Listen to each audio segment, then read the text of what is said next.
Times of uncertainty, which we're in, brand loyalty is everything. Today, we're going to look at three components in a scientific study that contribute to brand loyalty and how you can use those to build your brand online. That is coming up.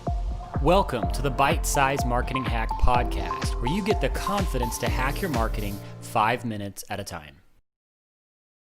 Hey guys, my name is Mark. Welcome to the Bite Size Marketing Hack Podcast, where we give you bite-sized pieces that are very practical to help you connect with the right people for your business and navigate times of uncertainty like we're in right now. So today we're going to talk about brand loyalty, and not just my opinion or some tips on building brand loyalty, but actually looking at some science behind how brand loyalty is built. So a study conducted by the Lingtung University in 2018 found that a person's sense of membership on social media can have a positive effect on their brand loyalty. So they found some specific components that they analyzed and found that there is a connection between in building brand loyalty. Those components are this: that when building brand loyalty, social influence, responsiveness of the brand, and media richness contribute to an experience of membership or community online, which in turn results in the loyalty of committed followers over time. And that's what we would call a brand ambassador.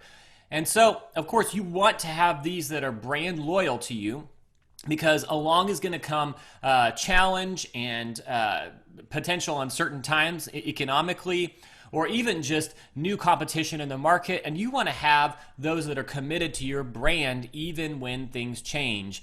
And so how do you build that? So three components that they analyze: social influence, and that alone sometimes is enough, as you can see on the screen if you're watching on Facebook, to facilitate brand loyalty. If you've got enough social influence, sometimes people will follow that and they'll be committed to you. But far more sturdy are these other paths to brand loyalty. There's also a component of media richness. So if you've got the edge of just your content is just off the charts awesome, that can contribute to brand loyalty all by itself. Problem is, over time, if somebody else comes along with richer media or more influence or different influence, that can steal away your brand loyalty.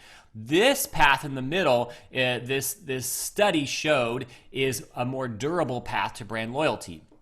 And that's this. And that's when social influence, responsiveness, where you are consistently replying to comments, messages, these things on social media, and then also media richness, where there's quality content that's really answering people's problems and challenges, that's entertaining, that's funny, that's inspirational, all these different things. It's going to contribute to two main things: knowledge gain. So people want to learn something by being on your feed. There needs to be some sort of contribution to their overall growth in knowledge, and that's going to contribute to them feeling like they're a part of your brand and they're a part of this specific area of social growth, of growth on social media. And then also there's a sense of membership. So as there is rich media that's branded and consistent, and there's a conversation happening around it, this is going to contribute to this belonging to a part of a tribe.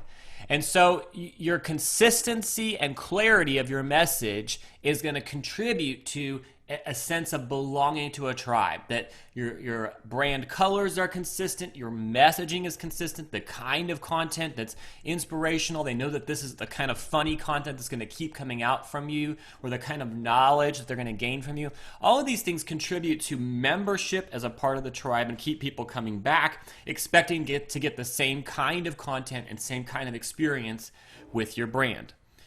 So what that means is brand loyalty is important, and you can actually build that through these components, through online social influence. And as you begin to serve on other people's platforms, you're commenting, you're engaging with people, you're building that connection, and even having other social influencers on your podcast or on your videos, all that's going to build your influence. And then as you're responsive to people and as you continue to put out great content, these components together, this mixture, is going to build that community, that tribe. So How can you begin to do this with your brand? Well, first of all, goes back to the basics. And I think this is really key right now because there's a lot of things that are happening in our world and online, but we can't neglect these basics of making sure that we are responsive to people on their social media platform and that we're putting out content that is unique and rich. And so this boils it down to media richness. I think another way to say that is you've got to have content that's not just repurposing and curating the same kind of stuff that everybody's got. If you've seen a bunch of quotes the same way that you've seen this quote, don't reuse it.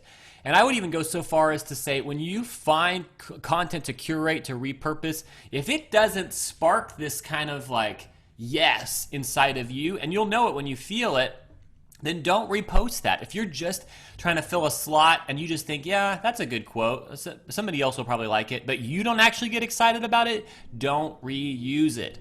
So in building this kind of brand loyalty, you need something that's really unique. So I'm just going to highlight this. Media richness is really a big component of building that brand loyalty. Not by itself. You're going to need to be responsive. That's where the social piece comes in. Social influence. You got to build that online platform and begin to build a conversation, because you got to have enough influence to have a conversation where there's community. But the media richness is such a key component to this. So I just want to highlight that, encourage you that you can actually begin to go online, find pages that are in your niche or even just in an inspirational general space that have got great content that you can use, and begin to highlight that we talk about all the time, the 3-to-1 ratio of inspirational to informational posts. And that richness of content that's unique is going to build that brand loyalty as people come back to get some really unique insights into that brand space, and then you're going to begin to build that loyalty as you maintain your comments. You're really responsive to people as they interact with you, and as you begin to build that influence and you're building community around it, they're going to see there's momentum, and all of that's going to contribute to people being committed to you even if times of uncertainty come. So I hope that's helpful to you guys.